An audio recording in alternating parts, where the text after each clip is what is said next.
So the engine is ready to get its cylinder head back on. The only thing I really need to do is just clean up the valve train on the head, just because it looks like it's kind of got, like a little bit of dust in it and whatnot from sitting out for, about a couple weeks. I don't know how long I've had this thing out for. But the head gasket of choice is going to be from Mail. I think it's like Mail Cavite, whatever they are. I've used these before on my previous projects and I quite like them. So that's why I went with these guys. No particular reason over OEM, other than just the fact that these were a little bit more available and the dealerships around here kind of blow. I got the deck surface completely cleaned up. I just checked it right before I turned on the camera again. So this thing is 100% ready for the cylinder head. I think I'm gonna probably set the cylinder head down on the ground real quick. Not on like the surface or anything, but just like vertical how it is sitting right now, and then just spray it out real quick. And lower it on here. It's finally coming together. This is so exciting. All right, big moment. Cylinder head's going on.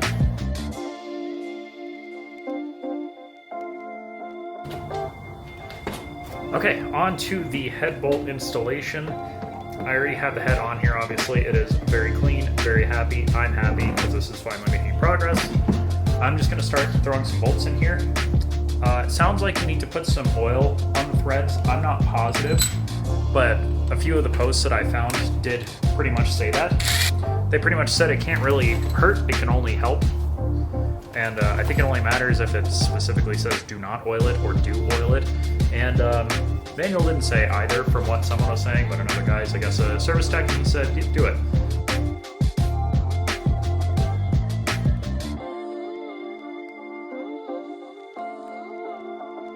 Tightening order for these. I'm gonna look at my phone at the same time as doing this. It's gonna start at 1, 2, 3, 4, 5, 6, 7, 8, 9, 10. The order is going to be 27 to 97 inch-pounds for step 1. Step 2 is going to be 116 to 150 inch-pounds. Step 3 is going to be 32 to 34 foot-pounds. Then you're going to need to go 88 to 92 degrees for step 4, and then for step 5 is 88 to 92 degrees again. So these get a lot of force. I might actually need a second hand to do this. So the reason why I needed an adapter to go from 3/8 to half is because, first of all, this is an inch-pound torque wrench. My bigger one is only foot-pounds. Also, I'm using this T55 Torx bit.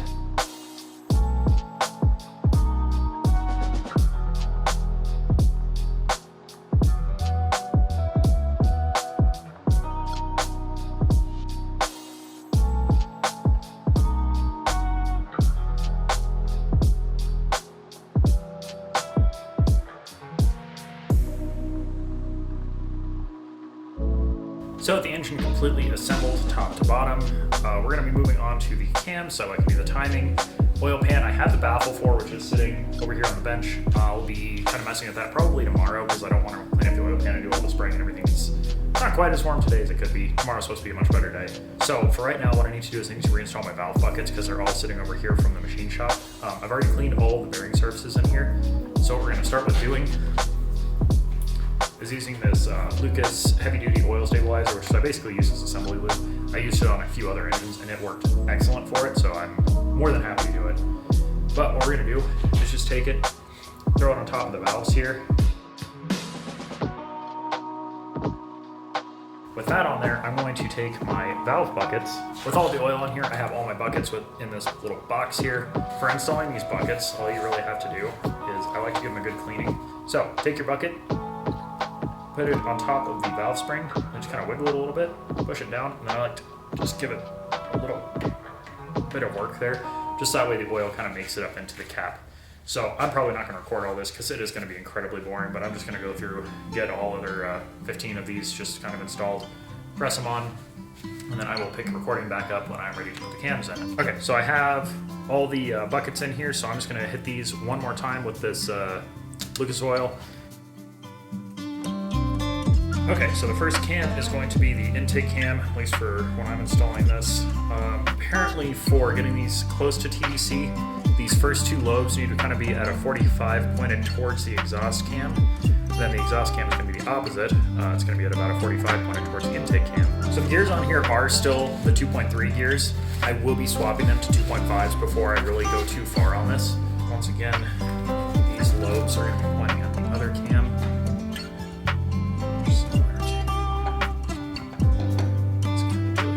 Okay, so moving on to tightening up the cams, it's going to be a step process, also a two-step torque. So it's going to be, this goes for both cams. You actually do like cam and then cam, but it's up to you however you want to do it. So it's going to be 1, 2, 3, 4, 5, 6. Phase 1 is going to be 45 to 79 inch-pounds. Step 2 is going to be 11 to 12 foot-pounds. So I'll convert that to inch-pounds. The only one I'm going to have to undo later is going to be this one here, because this does need RTV underneath it. There are galleys there that need to be covered.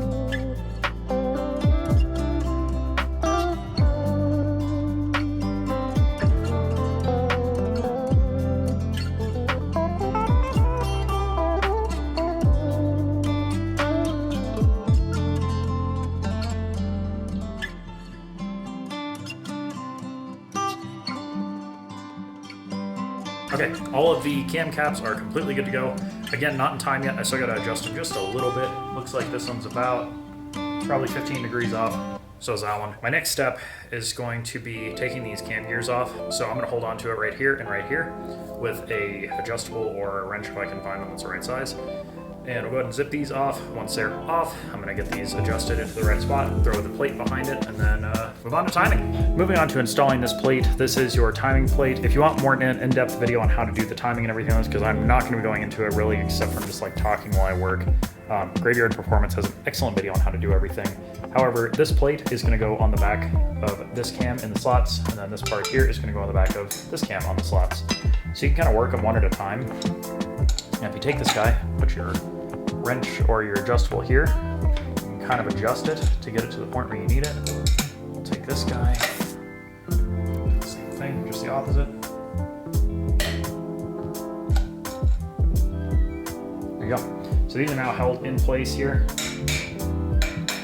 If you try to put torque against these, like try and torque anything down against this, it will snap the cam in half at the back. These are not strong. This is much stronger than these are, and it will not work. So just be aware of that. As far as this goes, these cams are held on also with friction washers. So this is what they look like. They are different from the crank ones. The crank ones are just a circle. This is one off the crank. This is one off a cam.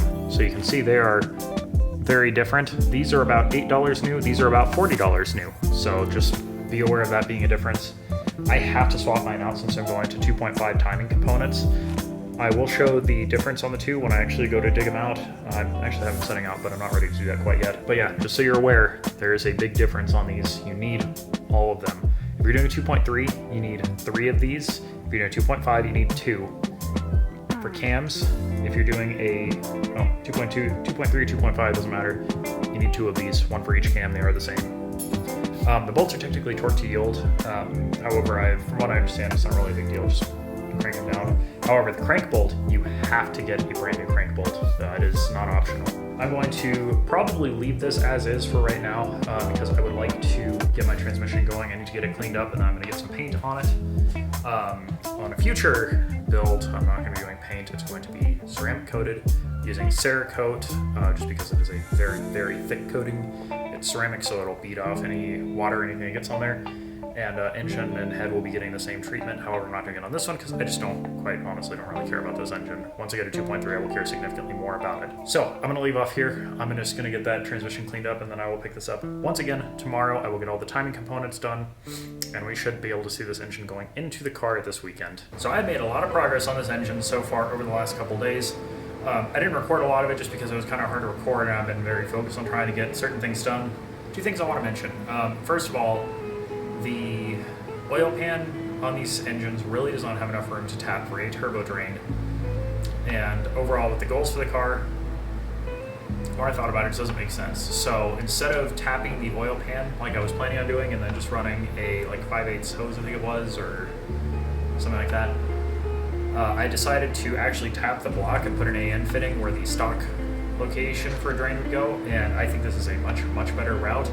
Sure, it sucks drilling into the block. I even did it with like my rotating assembly in here still. I just took one of these guys for a vacuum, carved it up to make it, you know, fit, and just kind of worked it in there, got it right behind where I was going to be drilling it out, and it worked really well. I cleaned it out with some brake clean after the fact just to make sure it was clear. As far as the timing goes, I've been waiting to get that done so I can put the oil pan on, which is my next step. Once the oil pan's on, we can assemble timing. I'm not going to explain anything for that. This is just going to be a time lapse pretty much from this segment on until the whole front of this engine's all assembled. Just because I really want to focus on getting this right, and I also don't know exactly what I'm doing, so I don't want to spread any information on it that I'm not positive on. Like disassembly is pretty easy, stuff like that. I'm pretty confident on that. Once I do headlight restoration, stuff like that, I'll definitely have a good video on that one. Just because it's what I know. This, I don't know. This is weird. If it was like a Honda K series, I could tell you like top to bottom how to do it just without even looking at it. But this one just being different, I just want to put my energy and my focus on assembling it. Anyway, enough yapping. I'm going to go ahead and get this thing flipped over. I want to get the oil pan installed. I'll show you before I get started on it the baffle, which is 100% necessary if you were doing a balance shaft delete. You no longer have that blockage in there. It's going to stop the oil from going side to side as much, and also, you know, moving away from the pickup too much. So this is the oil pan baffle as it's installed. I cleaned out the pan as best I could. There's no metal shavings in here or anything. It's just kind of grimy, so it is what it is. This is where I was planning on putting the oil return for my turbo. The only problem is the more I looked at this, that would be essentially underwater, under oil, whatever you want to say for it, because down here, it's the only place this thing would mount up, and yeah, the oil level's essentially right where this baffle sits, at least at a standstill. I don't know when it's running where it's at, probably a little bit further down, obviously a little bit further down, but not enough to make this work. So what I decided to do is going off the block.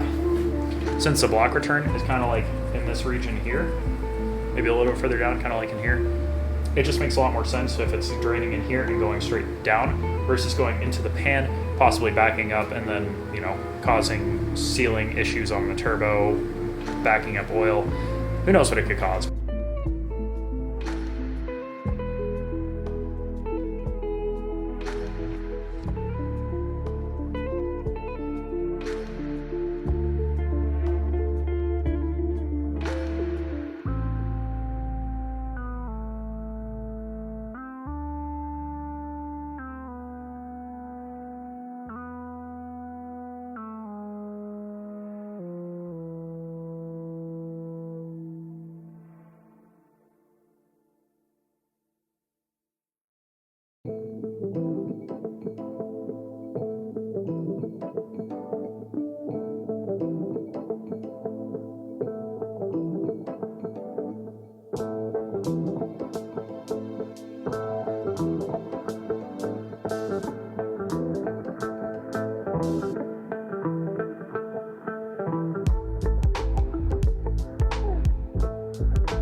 Progress has absolutely been made as of the time I left yesterday.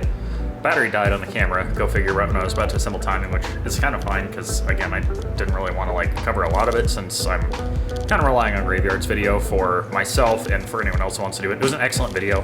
I'll show you what to look for when it's all assembled, and then I'll kind of go over a couple small things on here that I'm going to be changing that are kind of against my original plan, and what my plan is for today. So starting off, when you do your timing and everything, nothing is timed until this crank pulley is completely torqued down.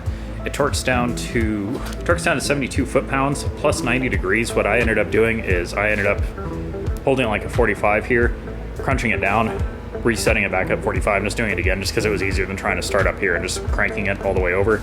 Especially being on the stand, you know, if you worked with one of these before, they're really not that sturdy, not as sturdy as you'd like. As far as the timing goes though, that's what you want. If you see how tight the chain is here, the way you get that is you hold like a pry bar against this, pull up on it a little bit, and then torque this down while you have someone else hold the cam. It worked out really well. Again, Graveyard goes over all of that.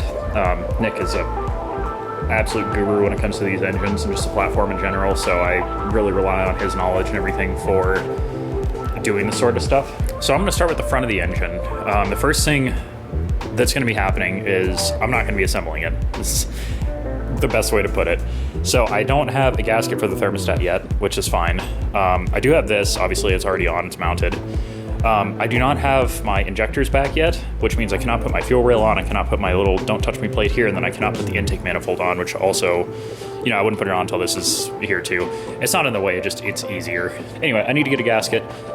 This, I painted it, as you can tell, it does not match at all. This is my original plan to use this, however, with this, I don't have a factory oil cooler. You need a factory oil cooler with these, I guess.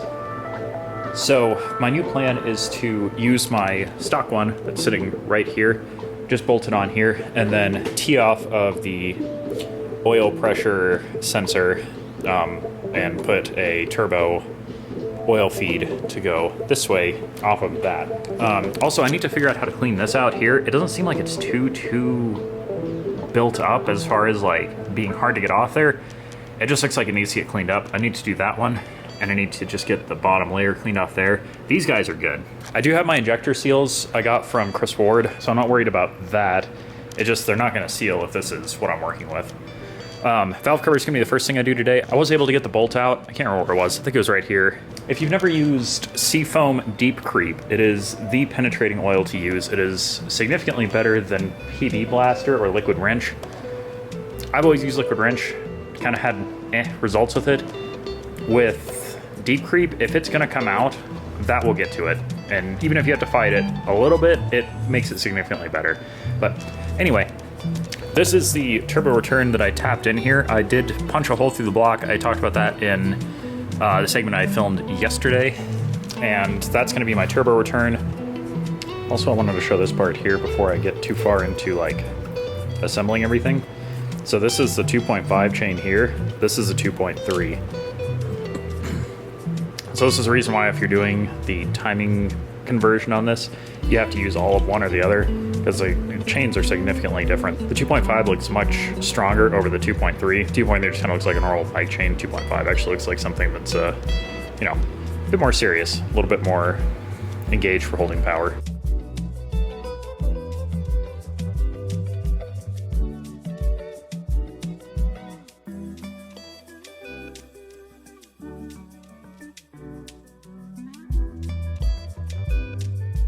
All right, a little bit of a, I guess, kind of review within this assembly video. This is the Apex full gasket set for doing a cylinder head job on a Mazdaspeed3. Can honestly say it's probably one of the worst gasket sets I've ever purchased. There's a good reason for that. So I'm gonna go over what's included first. First of all, you get valve seals, valve stem seals. They look pretty nice.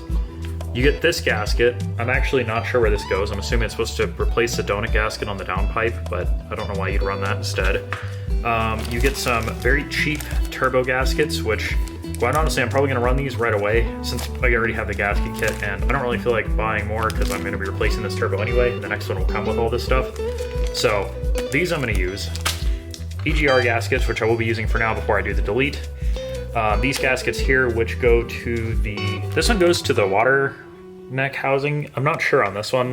It actually came with a full set of injector seals. I would not trust these. Apparently some of the cheaper ones already kind of fail. I bought some from, I think it was like GB Manufacturing. They're good. I've seen a lot of positive things about them. That or OEM, obviously. So these are trash. EGR gasket, that's whatever.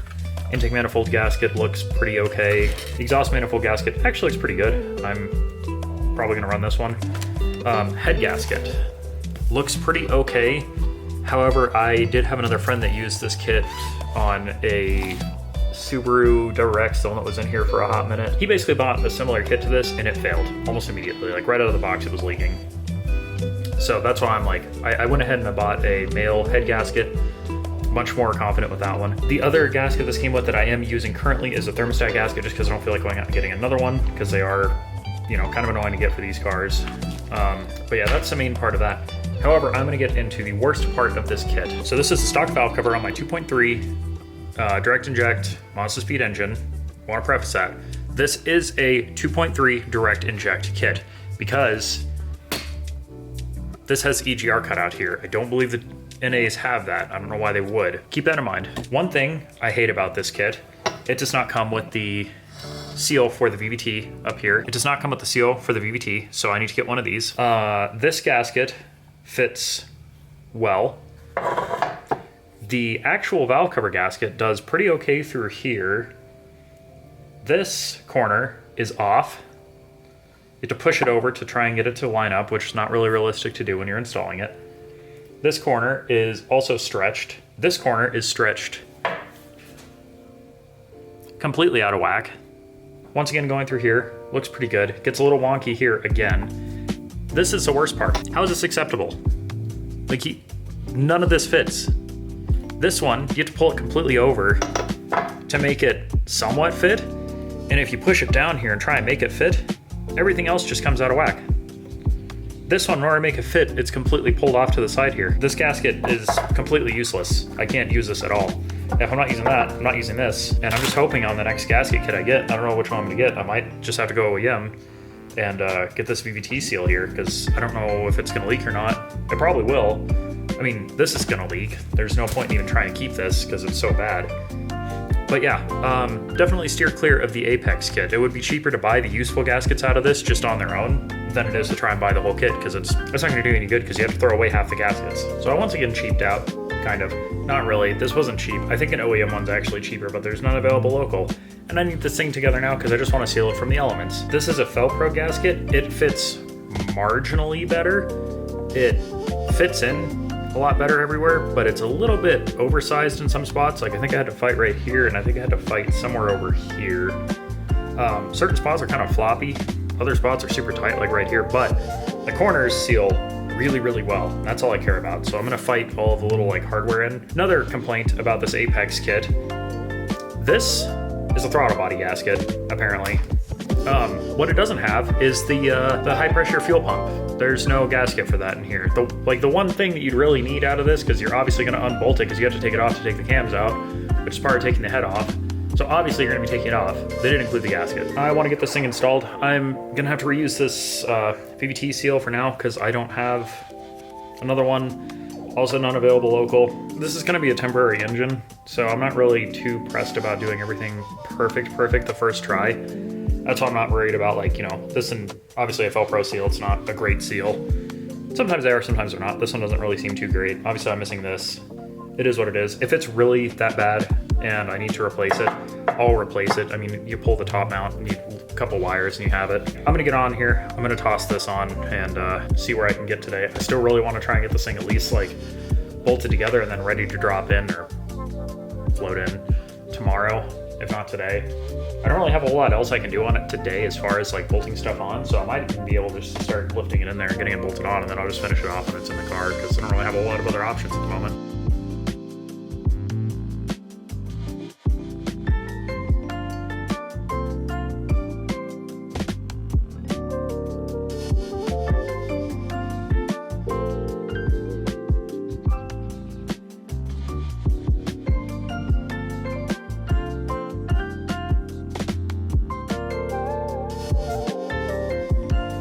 Okay, so I went ahead and got all of these ports and everything cleaned up. I ended up using a 3M Row-Lock disc for these. I've used these before on like stuff like this with great success on pretty much everything I've ever used them on. I can't think of a single thing that's really caused any issues with. Just excellent little pieces. Just make sure you're using the right grip for what you're trying to do. I don't know if I'd use them on like a cylinder head or anything, but you know, like for just a gasket surface where you're like having an exhaust manifold or something where you usually have a pretty forgiving gasket anyway, they work really well.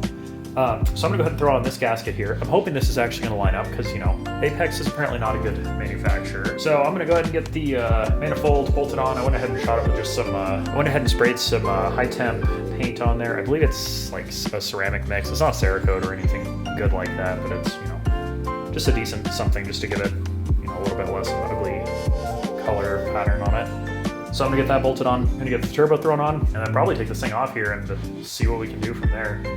I realize now, since the gasket set did not come with the high pressure fuel pump, I can't put that on. Since I can't put that on, I can't put the water neck on here because the fuel line goes right down here, right behind it.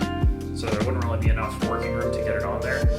Also, since the fuel rail's not on, it wouldn't really make sense to put all of this on yet. So I gotta order a gasket for that. I need to order spark plugs. I need to order, I'm sure there's plenty of stuff that needs to be ordered, but I mean, for right now, it's this gasket, spark plugs, and that's pretty much it.